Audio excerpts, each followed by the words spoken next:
আমরা রয়েছি নিহত যুবদল নেতা জনাব মিরান হোসেন বাড়িতে। আমরা তার পরিবার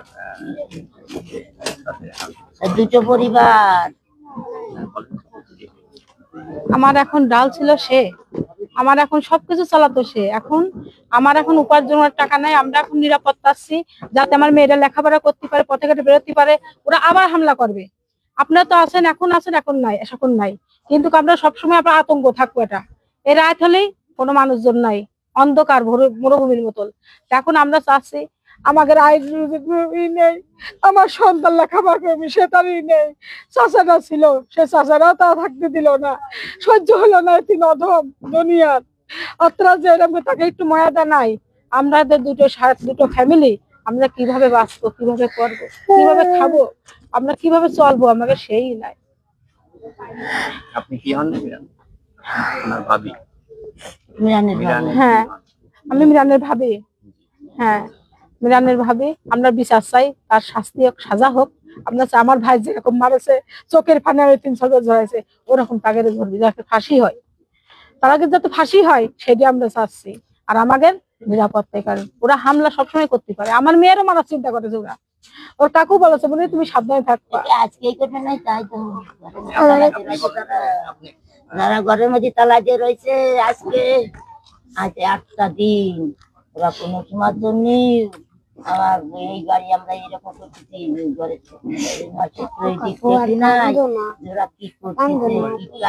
কি করতেছে। আমার মনি যখন মারে তখন ওরা ডাল লাঠিয়ে আমার মনি রক্ত বসাবার আদুরা নিয়ে গেছে সব ছেলে দিকেরা, তবুও তোরা যেন আরো পিটকেরি মারে। কি আমার দাওরের ছেলের কাছে ও সাধন সাধন মিরান করে রে। আমি শুনি কয় কি আর কয়দিন বিএনপি তার মারায় বকা খাপা করে কয় কি যে বিএনপি করে পরে তো লুটে পাটে খায় আর ই করে দাঁড়া খেলা একটা নদীর এই করে বড় ছাল করে। নাম কি? মুন্না। আর ওর ভাই কয় কি, ওর ভাই জিন্না কয় কি যে খেলা তো শুরু হয়নি, ডলার মারে কিটা তার জন্য আমি আছি, ডলার মারে কিটা তার জন্য আমি আছি, আমি তার পাশে আছি।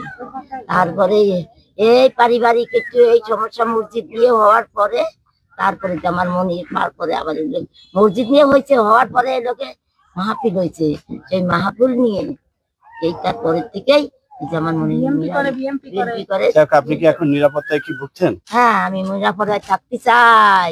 আমি নিরাপত্তায়, আমার মনে কোনো আসর না লাগে না, আমার কি না দেখি, আমার তো এখন ভয় হয়ে যাচ্ছে। আমি তো মিরানের ছায়ায় থাকতাম। আমার মিরান তো তেমন দিন না করে থাকতো, রাত 2-1টার সময় যাইতো বাড়িতে। আমি আর কি চাইছি, আমার তো আর কেউ নেই। আমার প্রশাসনের কাছে আপনি কি দাবি?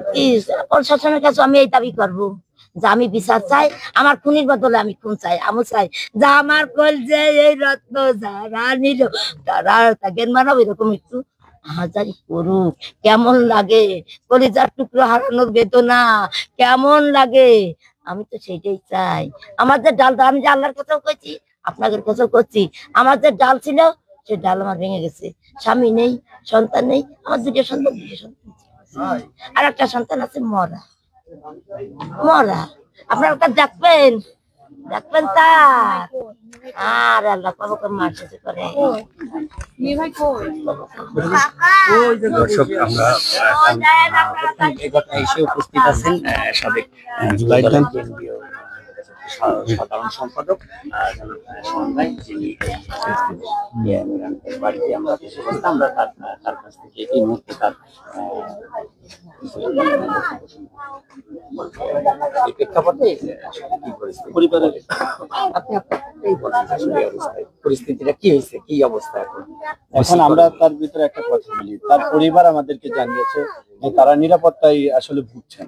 আসলে এই বিষয়ে এবং আর্থিক উপার্জনের আসলে কেউ নাই, মানে আসলে এই হিসাবে আসলে আপনারা কতটুকু কি করতে পারেন? বিসমিল্লাহির রহমানির রহিম। মিরান হোসেন জাতীয়তাবাদী যুব দলের মাগুরা জেলা যুব দলের একজন সদস্য ছিলেন। বিগত ফ্যাসিস্ট সরকারের আমলে রাজপথে সক্রিয় ছিলেন, যার কারণে তার এলাকায় অনেক শত্রু ছিল। শত্রু যারা সন্ত্রাসী, যারা অপকর্ম করে, তাদের আসলে কোনো দল থাকে না। তাদের দ্বারাই নির্মমভাবে খুন হয়েছেন মিরান। এই মিরানের পরিবারের পক্ষে আমরা জাতীয়তাবাদী দল অর্থাৎ জনাব তারেক রহমানের নির্দেশনায় প্রত্যক্ষ এবং পরোক্ষভাবে আমরা তার পরিবার এবং তার সন্তান সহ পরিবারের সার্বিক দিক দেখাশোনা করব ইনশাল্লাহ। আর যেটা আপনি বলে একটু আগে বলছেন তারা পরিবার নিরাপত্তাহীনতায় ভুগছে, হ্যাঁ এটা হতেই পারে। তার দুটা মাসুম বাচ্চা আছে, পরিবারের দেখাশোনা করার মতো আসলে এখানে কেউ নাই। আমরাও প্রশাসনের কাছে বলছি অবশ্যই তাদের দিকে যেন সশস্ত্র থাকে, যেন তারা নিরাপত্তাহীনতায় ভয়কে তারা জয় করে স্বাধীনভাবে স্বাভাবিকভাবে তারা বাস করতে পারে। আর জাতীয়তাবাদী দলের একজন কর্মী হিসাবে আমি বলতে চাই, আমরা জাতীয়তাবাদী দলের আদর্শিক জায়গা থেকে এই পরিবার এবং তার পক্ষে সবসময় থাকবো জনাব তারেক রহমানের এরা প্রত্যক্ষ এবং পরোক্ষ নির্দেশে। ধন্যবাদ আপনাদের। Thank you.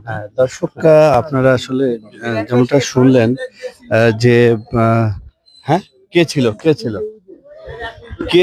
ছিল এই ভাই ওই দিনের ঘটনায় আসলে কে ছিল সাথে? একটু এই পাশে আসেন, ওই মনির একটু রেখে আসেন।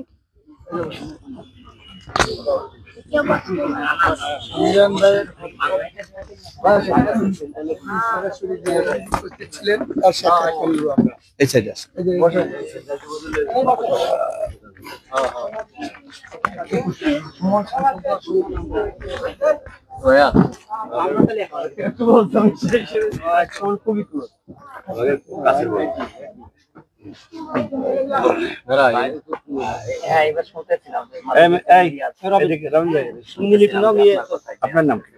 আমার নাম মোহাম্মদ হাসিবুর রহমান। আপনার পিতার নাম? মৃত মুন্সি আব্বু বকর সিদ্দিক। আসলে ওই দিনের যে ঘটনায় আপনি তো তার সঙ্গেই ছিলেন, আমরা যতটুকু জেনেছি, আসলে কি ঘটনা ঘটেছিল আমাদের কি একটু বলুন। আসলে ঘটনা ঘটেছিল হচ্ছে মিরান ভাইয়ের সাথে পরের দিন ঈদ ছিল, তো আমরা একসাথে ঈদের আনন্দ, ঈদের কেনাকাটা কিছু করবো, আমাদের কিছু টাকা পয়সা দিবে, বকশিস টকশিস দিবে, এই জন্য আমরা একসাথে যাচ্ছিলাম।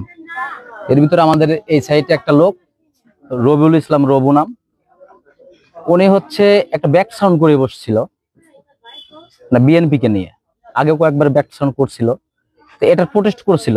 মিরান ভাই শুনে ফেলছে, এটা আরো দুজন শুনছে। শোনার পরে সবাই প্রোটেস্ট করে, তুই আগেও এরকম করছিস, এখনো এরকম করলি, কারণ কি? এত বড় সাহস দিয়েছে কে? এক কথা দুই কথায় ওখানে তর্কতর্কি হয়েছে। হওয়ার পরে তর্ক করে আমরা চৌরঙ্গের দিকে যাই, মানে আমাদের বাজারে চৌরঙ্গের মোড় আছে, আমরা ওদিকে যাই।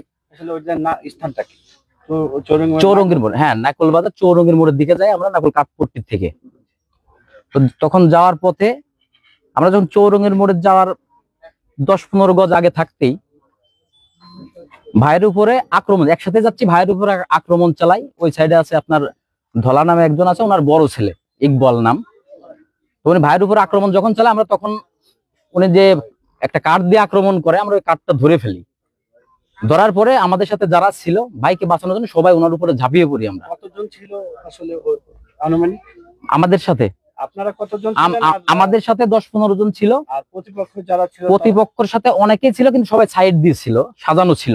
আর এটা এবং আগে থেকে পরিকল্পনা ছিল এটা। এবং এই মিরান ভাই যে মার্ডার হয়েছে, উনি আরো 2 দিন আগে থেকেই বলছে যে এরকম পরিকল্পনা চলতেছে। আমি ঢাকায় ছিলাম, আমাকে তখন উনি জানাইছে এরকম। তো চৌরঙ্গির মানে 10-15 গজ আগে থাকতেই এই ধলার ছেলে হচ্ছে মনে করেন ভাইয়ের আঘাত করার জন্য আসে। তখন আমরা ওনার ওই লাঠি ধরে ফেলি এবং সাথে সাথে ওনার উপর আমরা ঝাঁপাই পড়ি তাড়ানোর জন্য। এরপরে আরো 2-3 জন লোক আমরা চিনি না, ওদের পক্ষ নিয়ে আমাদের সাথে মারামারি করতে আসে। এক পর্যায়ে খেয়াল করে দেখি ভাইয়ের একটা ফোন আসে, পিছনে তাকাই, আমি পিছনে ফলো করে দেখি যে ভাই পকেট থেকে ফোন বের করতেছে। অতটুকুই দেখছি পিছন থেকে ওই ধলারই আর একটা ছেলে আছে, ছোট ছেলে, উনি হয়তো চিপাই ছিল, রামদাস আগে থেকে গুছানোই ছিল। উনি হচ্ছে মিরান ভাইয়ের মাথায় একটা কোপ মেরে দৌড় দেয় এবং উনার পিছন ওর নাম হচ্ছে মুন্সি ইমন, ঢাকায় থাকে। তো ওর ওইটা কোপ দিয়ে দেখে যখন ভাই পড়ে যায়, আর একজন আমাদের এখানে আছে, এক কাকা আছে, উনি হচ্ছে চিল্লাচ্ছে, আরে মিরান পড়ে গেছে, মিরানকে কোপ দেওয়া হয়েছে, মিরানকে মারা হয়েছে, পড়ে গেছে। কিন্তু ওইটা মিরান ভাই দিকে খেয়াল না করে আমার আর এক ভাই ওই যে কোপ দিছে সন্ত্রাসী, ওরে দাবড়াচ্ছে। একটু দাবড়ানোর পরে আমরা ফিরে আসি, যে মিরান ভাইয়ের অবস্থা খারাপ, রোডের উপর দিয়ে রক্ত বিছায় যায়। তখন আমরা মিরান ভাইকে ধরে নিয়ে আমরা মাগুরাতে চলে যাই। মাগুরায় যাওয়ার পরে মাগুরা থেকে যখন ডক্টর বললো এখানে কোনো চিকিৎসা নেই, খুব গুরুতর অবস্থা, তখন ওখান থেকে ভাইকে ঢাকায় নিয়ে যাওয়া হয়। থানায় কি কোনো না, থানায় আমরা কিছু করি নাই, কারণ আমরা ভাইকে নিয়ে মামলার বিষয়টাও আমি সঠিক এখনো কিছু জানি না, তো আমরা ভাইকে নিয়ে ব্যস্ত ছিলাম। এখন মানে আপনারও কি নিরাপত্তায় আমি প্রচন্ড, আমি এবং আমার ফ্যামিলি সহ প্রচুর পরিমাণে, মানে খুব বেশি নিরাপত্তাহীনতায় ভুগতেছি। আপনি প্রশাসনের কাছে আসলে কেমন চাই? আমি প্রশাসনের কাছে এটাই দাবি করবো, সর্বপ্রথম হচ্ছে আমাদের নিরাপত্তা দিতে হবে, এবং আমার ভাইয়ের এই খুনের দৃষ্টান্তমূলক শাস্তি দ্রুত হতে হবে, এটা প্রশাসনের কাছে আমার। উনি বিএনপির নেতা কিনা আমি জানি না, তবে ওনার ভাতিজা যে রবু, মানে ওনাদের যে গডফাদার রবু, যে আগে দীর্ঘদিন আওয়ামী লীগ করছে, আওয়ামী লীগ শেখর মিয়া, এই আপনার ছাত্রলীগ, যুবলীগ, এদের সাথে নিয়ে মানে মিরান ভাইয়ের উপর কয়েকবার আক্রমণও চালানো হয়েছে, এবং এই বিএনপির নেত্রীকে ওই সময় বকাবাজি, তারেক জিয়াকে নিয়ে বকাবাজি, এগুলাও নিয়ে অনেক কিছু হয়েছে, অনেকবার হয়েছে। এগুলা ধরা সে বিএনপি করে না কি করে আমি জানি না, তো ওনার ভাতিজা যে গডফাদার সে আওয়ামী লীগ করে, এটা সবাই জানে। এখন এলাকায় শুধু দাপিয়ে বেড়ানো নয়, মিরান ভাইয়ের মিরান ভাই এখান থেকে অসুস্থ ঢাকায় যাওয়ার পরেও আমাদের প্রচন্ড পরিমাণে হুমকি ধামকি অনেক কিছু বলা হয়েছে। নেক্সট টার্গেট আমি, মানে বলা হয়েছে নেক্সট টার্গেটে আমি আছি, মানে এভাবে বলছে। মানে আজকে এখন পর্যন্ত আসামিরা বাড়ির আশপাশ দিয়ে বা নিজের ঘরের ভিতর দিয়ে আছে এখন। আপনার নাম পরিচয়? আমার নাম মোহাম্মদ হাসিবুর রহমান, পিতা মৃত মুন্সি আবু বকর সিদ্দিক।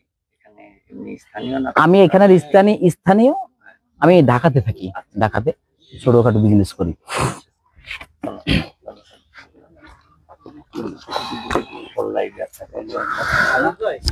দর্শক, আসলে আপনাদেরকে একটা জিনিস জানাই যে এই যুবতরুণটা বিড়াল, তার বাড়ির আসলে অবস্থাটাও আসলে আপনাদেরকে আমরা একটু দেখাই, যে আসলে তার পরিবারের যে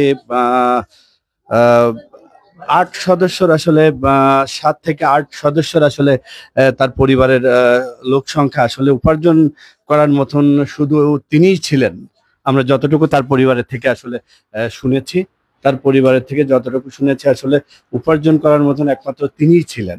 এখন পরিবারের আসলে তারা প্রতিনিয়ত আসলে চিন্তা করছেন যে মিরান সাহেব যিনি মারা গিয়েছেন, তার পরিবারের থেকে আসলে একটা কথাই করছে, এই পরিবারটা আসলে চালাবেটাকে, সেটাই আসলে এখন থেকে আসলে তার পরিবার বলছে। এবং পরিবার আরেকটা বিষয় আমাদেরকে জানিয়েছেন, সেটা হচ্ছে তারা নিরাপত্তায় আসলে তারা ভুগছেন, সেটাও আসলে আমাদেরকে জানিয়েছেন। আসলে এই হচ্ছে সর্বশেষ। আমরা এখন নিহতের বাড়ির উপর থেকে আসলে আমরা সরাসরি এখন লাইভে আছি। লাইভটা সবাই শেয়ার করবেন, এবং প্রশাসনের কাছে পরিবার থেকে আসলে দৃষ্টি আকর্ষণ করছে যে তাদের নিরাপত্তাটা যেন একটু বেশি ভালোভাবে আছে। আজকে রাত্রের জন্য হলেও আসলে তাদের পুলিশ প্রশাসনের যাতে দৃষ্টি আকর্ষণ করছে পরিবার। সবাই ভালো থাকবেন।